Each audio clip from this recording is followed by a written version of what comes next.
안녕, 민규쌤입니다. 지난 영상에 이어서 이제 대한제국의 수립 그리고 광무개혁 추진 과정까지 살펴보도록 하겠습니다. 이전 영상에서 그 대략의 흐름 봤었고요. 지금 1896년부터 98년까지 시기를 연표에 담았고, 아관파천 이후 사실은 이 서재필이라고 하는 사람이 들어오게 되면서 독립신문을 발간하고 독립협회를 창립을 시켰습니다. 그 이후에 독립문을 건립했고요. 독립관에서 민중계몽 활동들이 많이 벌어졌는데 각종 토론회가 열렸습니다. 그리고 그 이후에는 이제 민중을 모아서 만민공동회를 개최해서 다양한 활동들을 하게 되었고, 그 활동들의 내용은 자주국권운동, 자주민권운동, 그리고 정치개혁운동 이런 내용들이 각각 있었으니까 좀 구체적으로 살펴볼 필요가 있습니다. 그럼에도 불구하고 독립협회 세력이 점차 커지자 보수파의 모함이 있었고요. 이에 위협을 느꼈던 고종 황제가 결국은 이것을 해산시켜버렸다라는 내용까지 다뤘습니다.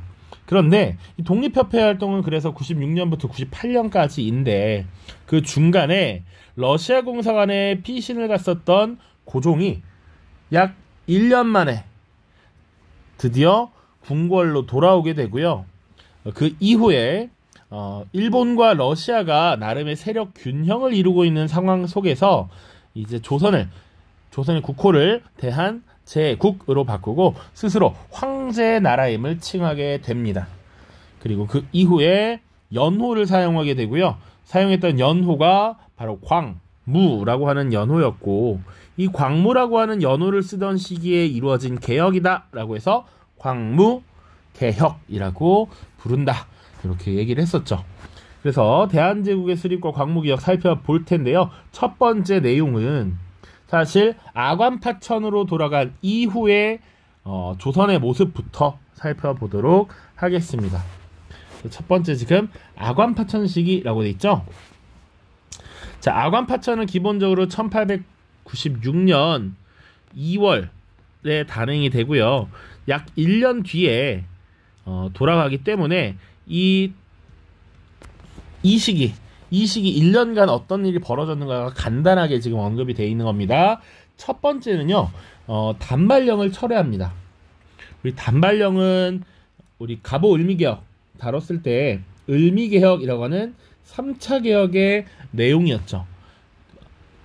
그러니까 명성황후가 시해당한 뒤에 일본의 강요에 의해서 다시 3차 개혁이 추진되었고, 이 단발령이라고 하는 것을 시행해서 부모가 주신 이 머리를 싹둑 짧게 자르라고 했던 것이고요.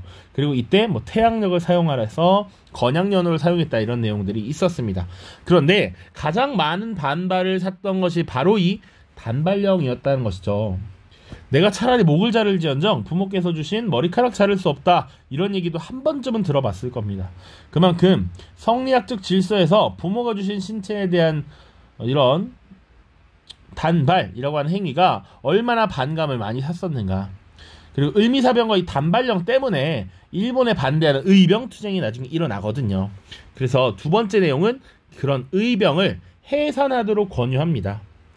자, 이 당시의 의병이 을미사변과 단발령에 반대하면서 등장한 전기의병이고요. 첫 번째 시기야. 그러니까 의병이 크게 세 시기 나타나 전기, 중기, 후기로 나타나는데, 이 전기의병이 바로 을미년에 일어난 의병입니다. 자, 이 을미의병을 주도했던 세력들이 보통 유생들과 민중들이에요. 그래서 이 유생들, 민중들, 너희들의 마음은 잘 알겠으나 이것은 나라를 오히려 혼란시키는 것이니 의병들은 자진해서 해산하라 라고 해서, 또 성리학을 열심히 공부했던 유생들은 임금님께 충성을 다해야 하기 때문에 의병을 실제로 해산하는 모습들도 보이죠. 자, 그리고 이 시기에는 당연히 친러 성향의 정부가 구성이 되고요. 이때 사실은 러시아 공사관에 우리 왕이 몸을 의탁하고 있기 때문에 각종 이권이 이 시기에 빼앗기게 되기도 합니다. 자, 그리고 내각을 폐지시키고요. 의정부를 다시 설치합니다. 복자라는 것은 다시 회복시킨다. 과거처럼 돌려놓는다라는 얘기야. 내각이라고 하는 것은 2차 개혁 때 추진되었던 것이죠. 이 내각을 폐지하고 다시 의정부를 중심으로 국정을 운영하겠다라고 한 것이죠. 의정부 복설. 그리고 결과적으로는 국왕이 최종적인 결정권을 갖는다. 그러니까 어떻게 보면 이런 조치들은 다 결국 다시 누구의 권한을 강화시키려는, 왕권을 강화시키려는 모습이었다. 그러니까 가보을미개혁을 통해서 왕과 왕실의 권한을 제약하려고 했기 때문에 이것을 다시 되돌려 놓으려는 조치를 취했다. 그리고 지방은 23부를 13도로 다시 개편합니다. 이 23부로의 개편은 2차 가보개혁 때 있었던 것인데 13도로 되돌려 놓았다라는 거죠. 물론 조선시대는 8도였지만 13도로 되돌리게 됩니다. 자, 이전에는 8도였고요.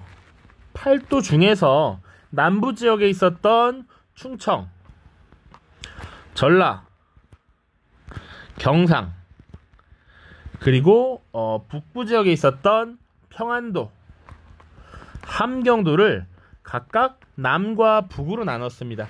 그러니까 원래는 충청도, 전라도, 경상도였던 것을 충청북도, 충청남도, 전라북도, 전라남도, 어느 정도 보면 현재와 비슷한 정도라고 보시면 되겠죠.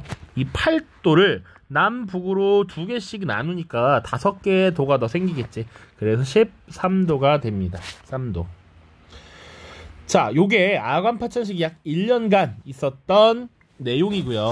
이제 대한제국의 수립 과정을 볼 텐데, 독립협회에서 언급하지 않았지만 대한제국의 수립 과정에서 또 많은 역할을 했던 것이 바로 독립협회 활동이 있습니다. 독립협회는 여러 가지 활동을 벌였고 그 중에 자주 국권운동 요것을 많이 벌였지. 그래서 러시아의 각종 이권 침탈을 규탄하는 모습을 보였고요. 그리고 딱 여러분들이 직관적으로 생각해도 국왕이 다른 나라 공사관에서 살고 있다는 게 국가의 위신이 떨어져 있잖아. 속된 말로 가오가 떨어지죠. 그러니까 왕은 궁궐로 돌아오십시오라는 주장도 하게 되는 겁니다. 알겠죠? 자, 그래서 대한제국의 수립 배경 보시면 국외적으로 우리나라 내적인 요소 말고 외적으로는 러시아와 일본이 나름 세력 균형을 이루었다라는 측면입니다. 자, 우리 교과서에 나와 있는 내용은 아니지만 사실은 조선이 러시아 공사관에 이 국왕을 의탁하고 있을 때 나름 일본은 굉장히 당황했을 것이고요. 러시아는 솔직히 뭐야 개꿀 이렇게 생각할 수 있다라는 것이죠. 이 당시에 러시아와 일본이 사실은 비밀스럽게 조약을 체결합니다. 총 2개를 이 아관파천식에 체결하는데 이건 몰라도 됩니다만, 첫 번째가 베베르 고무라각서라는 것이고요. 다 러시아와 일본의 관리들 이름입니다. 자, 그리고 로마노프 야마가타 의정서라는 게 있죠.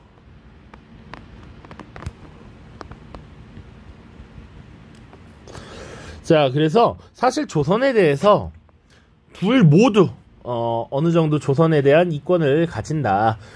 조선을 어느 정도 균형적인 상태에 놓는다라는 것이죠.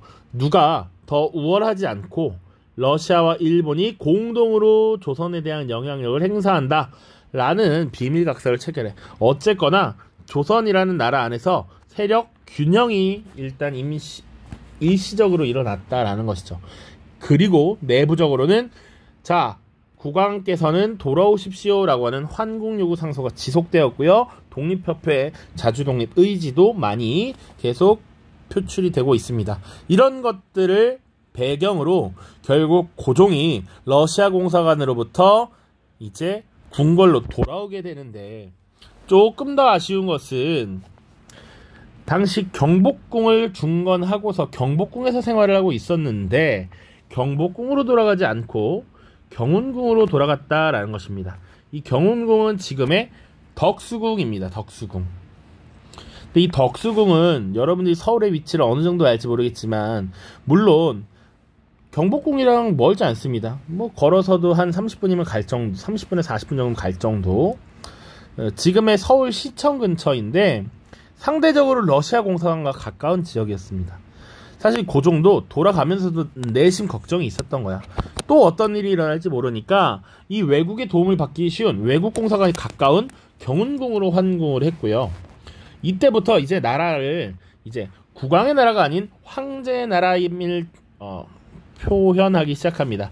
그래서 스스로 연호를 사용합니다. 그 연호가 바로 광무이고요. 그리고 환구단이라고 하는 곳에서 스스로 황제 즉위하게 되고요. 나라의 이름 국호를 대한제국으로 사용을 함으로써 이제 황제의 나라 대한제국이 수립되었다. 그래서 우리가 역사 속에서도 그 전까지 그냥 고종이라고 부르다가 이 시기 이후부터 고종황제라고 표현을 하는 것이죠. 자, 그래서 1897년 10월에 대한제국이 수립되게 됩니다. 그리고 이후 나름 스스로 황제를 칭했던 고종황제가 이 국외의 세력 균형, 내부적인 근대화 의지 이런 것들을 기반으로 나름의 이 부국강병 정책을 시행하게 되는데 광무연호를 사용하는 이 시간, 이 기간에 이루어진 개혁이다라고 해서 광무개혁을 추진합니다. 광무개혁.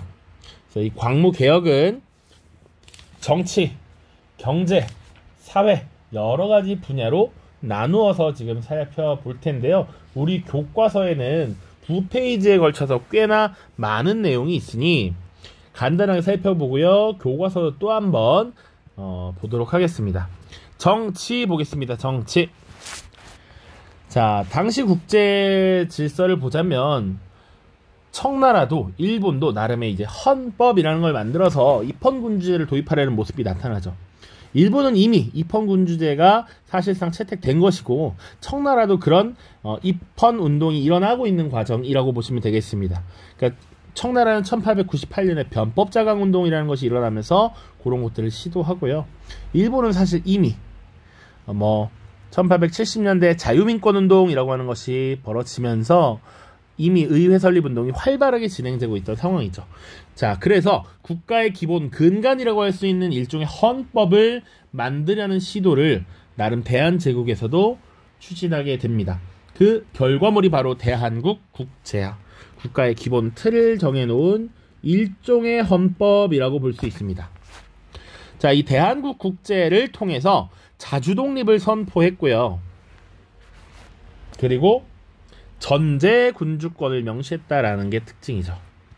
그러니까 보통 일종의 헌법이라는 걸 만들 때는 이 국민, 시민, 국가의 주인, 주권자를 명시하고 국민들의 권한을 주로 그리고 국가의 기능을 설정해 놓는 것이 일반적인데 이 대한국 국제는 대한제국이 황제 국가임을 명확하게 밝히고 있어서 조금 더 특수한 모습을 보이고 있다라는 것을 알 수 있습니다. 전제 군주권의 명시라고 보시면 되겠습니다. 그래서 대한국 국제에 대한 내용 교과서 이따가 살펴보겠습니다. 자, 그리고 모든 군대를 총괄하는 기구로서 원수부라고 하는 것을 설치해요. 원수부.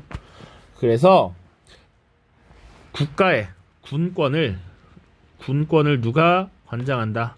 황제가 주관한다. 자, 그래서 원수부라고 하는 이 기구의 대장을 대원수라고 합니다. 이 대원수는 누가 맡는다? 바로 황제가 맡는다. 자, 그리고 이제 외국의 간섭에서 벗어나기 위해서는 나름 우리도 병력을 강화할 필요를 느끼는 것이죠. 그래서 이 친위대의 중앙군과 진위대, 지방군의 병력을 나름 강화하는 조치를 취합니다. 자, 그리고 황실 내부에 사실 외국으로 정보를 유출하는 인원들 혹은 우리 국가의 이권을 외국에 전달하려는 이런 관리들이 있었기 때문에 황실 내부에서 나름 이 치안, 보안을 유지하는 황실 경찰기구, 경위원이라고 하는 것을 설치하기도 합니다. 그래서 일종의 국내에서의 정변을 방지하려는 의도야. 정치하는 사람들이 자꾸 고종 황제가 반대 세력이라고 생각하는 박영효, 유길준 이런 인물들을 들여와서 정치개혁을 하겠다라고 하거든. 그런 거 못하게 했다라고 보시면 되고요. 한청 통상조약이라는 것을 체결합니다. 한국과 청나라가 통상 무역을 할 때 어떤 것들을 지켜야 하는지 정리해 놓은 조약이라고 보시면 돼. 근데 의미는 과거에는 청나라가 우리를 속방으로써 우리를 한층 아래로 봤다면 이제 한국과 청나라가 대등한 위치에서 조약을 체결했다라는 것이 큰 의미를 지닙니다. 그래서 공식적으로는 대한국, 대청국 통상조약이라고 합니다.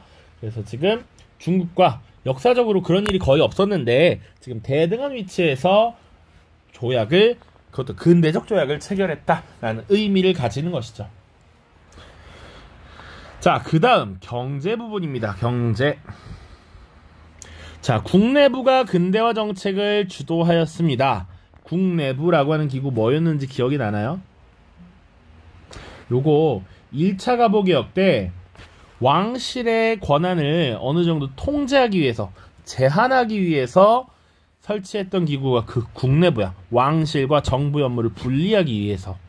그래서 원래 국내부란 왕실의 업무만 담당하는 것인데 이 국내부가 근대화 정책을 주도했다라고 하는 것이 광무개혁 시기의 특징이죠. 왜? 대한제국은 엄청난 막대한 황제의 권력이 작용하는 나라고 황제의 나라이기 때문에 황제가 모든 것을 주관하는 것이죠. 그러다 보니 이때 전화를 가설한다든지 전차를 부설한다든지 이런 게 나옵니다. 그래서 근대 문물의 발달이라는 측면에서 광무개혁 시기에 엄청난 변화가 이루어지는데 이거 뒤에 또 나옵니다. 근대 문물의 수용. 전화 1898년에 가설이 되고요. 서대문과 청량리를 잇는 전차가 1899년에 부설이 됩니다. 요거는 혹시나 또 뒤에 또 그대로 다룰 거니까 한 번 더. 서대문에서 청량리까지. 글씨가 굵어진 것 같죠? 자, 스타일 변경. 오케이. 자, 그 다음 내장원이라고 하는 기구가 있었는데 내장원이 정부의 재원을 흡수했습니다. 자, 이 내장원이라고 하는 것은 기본적으로 국내부의 재정을 담당하는 기구야. 국내부가 황실의 업무를 담당하니까 황실의 재정을 담당하는 게 내장원이었습니다. 그러면 정부의 재정을 담당하는 것은 탁지부라는 게 있었습니다. 탁지부. 그런데 이제 국내부가 정부의 재원을 흡수해서 이런 개혁 조치를 취했다. 특히 홍삼 전매권이라든지 상업세 같은 것들을 황실이 지금 관장하게 함으로써 황실의 예산을 더욱 늘리고 있다라는 것이죠.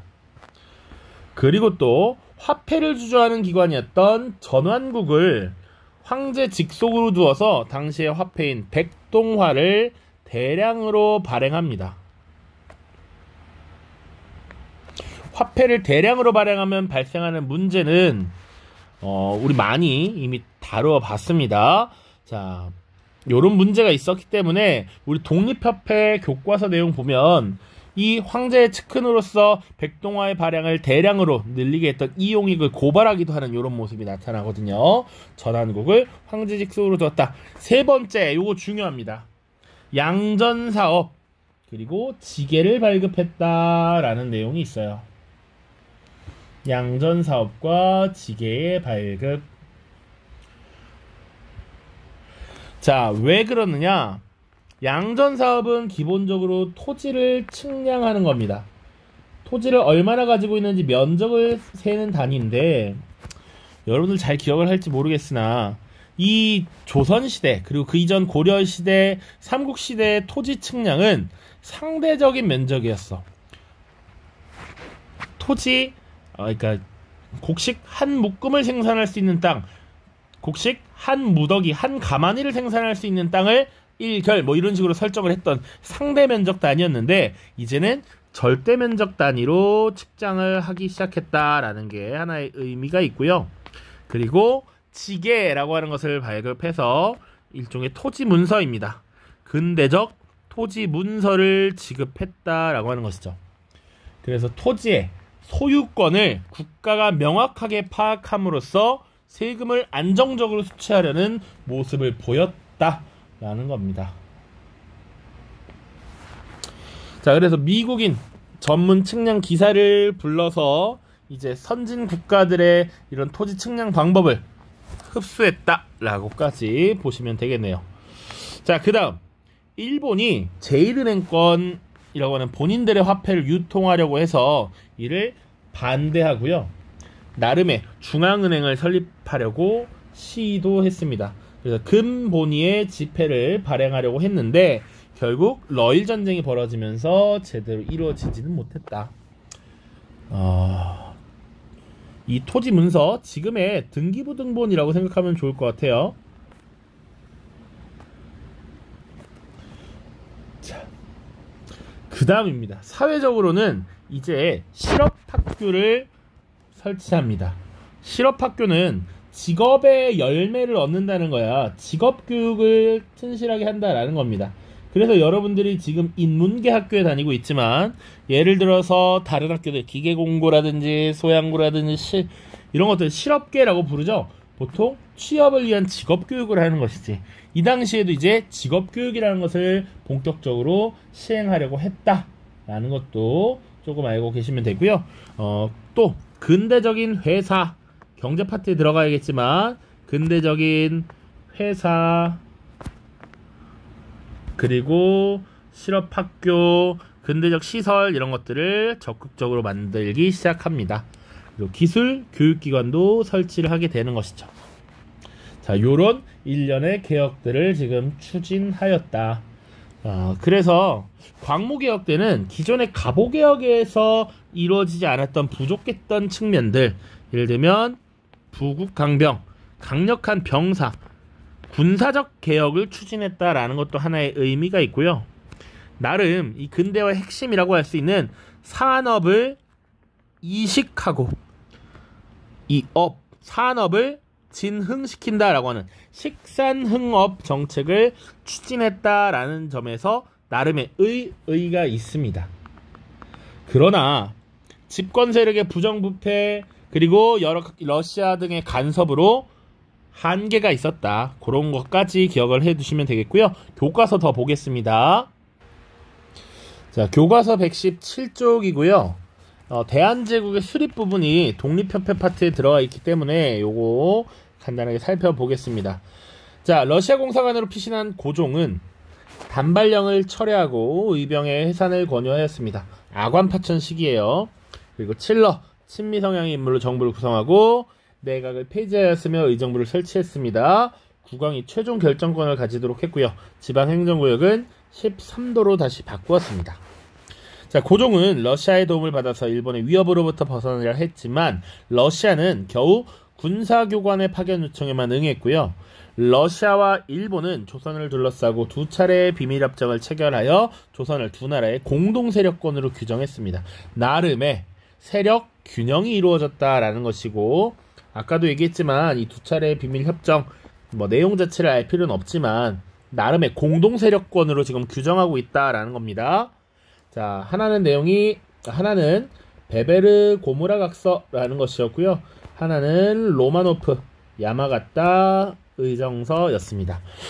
명칭까지 몰라도 되고요. 두 차례의 비밀협정을 통해서 두 나라의 공동세력권으로 규정했다. 그래서 나름의 세력 균형이 이루어졌다라는 것. 그것이 대한제국 수립의 배경이 되기도 했습니다. 자, 이런 상황에서 고종의 환공을 요구하는 상소가 빗발쳤고요. 결국 친위대의 경비 능력이 갖추어진 후인 1897년 2월 딱 1년 만에 경운궁으로 돌아왔습니다. 그리고 황제 칭호를 사용한다는 여론이 등장하자 연호를 광무로 바꾸고 황제로 즉위한 뒤 나라 이름을 대한으로 선포했습니다. 그래서 대한이라는 명칭은 예전에 삼국시대 때부터 삼국시대를 삼한이라고 불렀고 이 통일을 삼한일통이라고 불렀거든. 우리가 한족이다라는 의미이고요.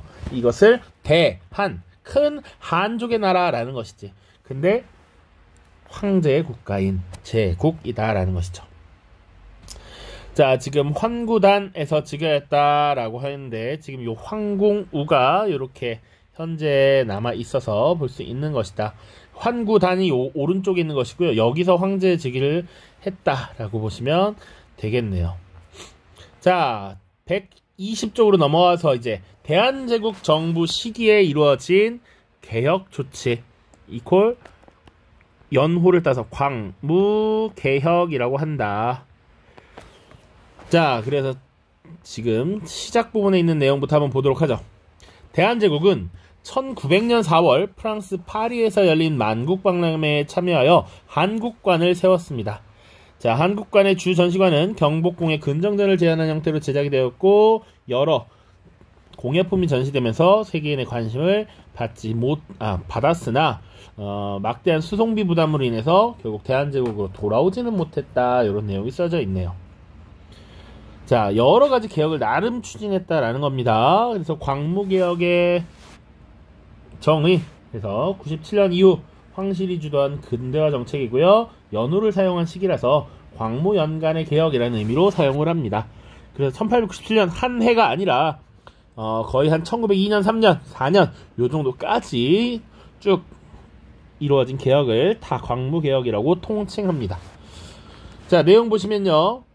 황실 중심의 근대화 정책이 핵심이 되겠고요. 대한국 국제를 반포했습니다.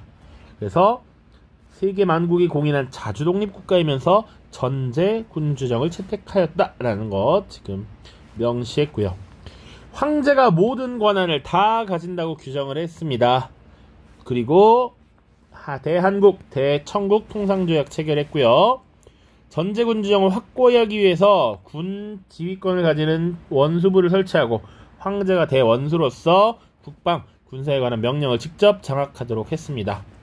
그리고 친위대와 진위대의 병력을 크게 늘렸고 장교 양성에도 힘썼고요. 황실 경찰기구로서 경위원을 설치하여 일본의 망명 중인 인물들이 국내 세력의 쿠데타 정변 음모를 막고자 했습니다. 자, 혹시나 친위대와 진위대라고 하는 군 부대는 언제 만들어졌습니까? 3차입니다. 3차. 자, 황실 중심의 재정 확보 보기 전에 대한국 국제부터 먼저 보죠. 자, 1, 2, 3, 4, 6, 9가 나와 있는데 오른쪽 설명부터 보면 대한제국이 제정한 일종의 헌법이었고요. 주권이 황제에게 있다라는 것. 그래서 전제군주정임을 명확히 밝힌 것인데 내용을 보도록 하죠. 제1조 대한국은 세계 만국이 공인한 자주독립 제국이다. 대한제국의 정치는 만세토록 불변할 전제정치이다. 전제라는 표현 옛날 신문왕 때부터 많이 나왔어. 특정 인물이 모든 권력을 행사하는 것을 얘기해. 왕권의 전제화 이렇게 표현한 적도 있죠. 황제가, 고종황제가 권력의 중심, 최정점에서 모든 결정권을 갖는다라는 것이죠. 3조 대한국 대황제는 무한한 군권을 지니고 있다. 그래서 국방과 군사 업무를 담당하는 원수부를 두고 이 원수부의 대장이 대원수인데 이 대원수를 지금 황제가 직접 맡도록 했다라는 것이죠. 대한국 신민이 군권을 침해하는 행위가 있으면 신민의 도리를 이른 자로 인정한다. 황제의 권한을 침해할 수 없다라는 얘기고요. 6조 법률을 제정하여 반포와 집행을 명하고 대사, 특사, 감형, 복권을 명한다. 지금 보면 법률을 제정하고 반포하고 집행합니다. 대사, 특사, 감형, 복권을 명합니다. 입법권도 황제에게 있다. 반포와 집행, 행정권도 황제에게 있다. 대사, 특사, 감형, 복권, 사법권도 황제에게 있다라는 것이죠. 그리고 각 조약국의 사신을 파견하고 선전 강화 및 관련 약조를 체결한다. 기본적으로 현대 국가에서는 국회의 비준권도 황제가 직접 갖는다라는 것이죠. 모든 권력이 황제에게 집중된 상태의 대한국 국제였습니다. 다음 페이지 근대 개혁 정책인데요. 정말 중요한 것 중에 하나 바로 지계 발급 및 양전 사업입니다. 자, 양전 사업을 추진해서 전국의 토지의 3분의 2를 측량하고 토지 소유권을 입증하는 지계를 발급했습니다. 그래서 토지 소유권을 국가가 파악하고 조세 수입을 늘리려고 한 것이고요. 전화라는 것을 가설하고 우편 제도를 정비했습니다. 전차도 부설했습니다. 자, 그러면 이 전화는 어디에 설치했을까요? 전화라는 건 멀리 있는 사람과 음성으로 지금 연결을 시켜주는 장치잖아. 이런 신기한 거 누가 먼저 해봐야 돼? 황제가 먼저 해야겠죠. 황제의 거처인 경운궁에 전화가 설치됩니다. 인천 지역과 뭐 통화를 했다 이런 얘기들 했었죠. 이후에는 시내에서 한성에서 전 업무를 했고요. 우편제도 정비 그리고 전차 부설 1899년 서대문 지역에서부터 독립문이 있는 동네가 서대문이에요.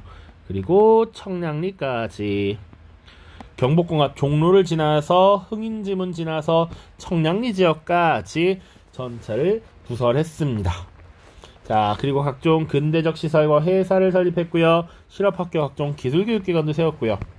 한편 1902년부터 일본의 제1은행이 한국에서 제1은행권을 발행하자 정부는 유통 반대 운동을 벌였고 중앙은행을 설립하여 금본위 지폐를 발행하여 하였으나 러일 전쟁이 일어나면서 중단되었습니다.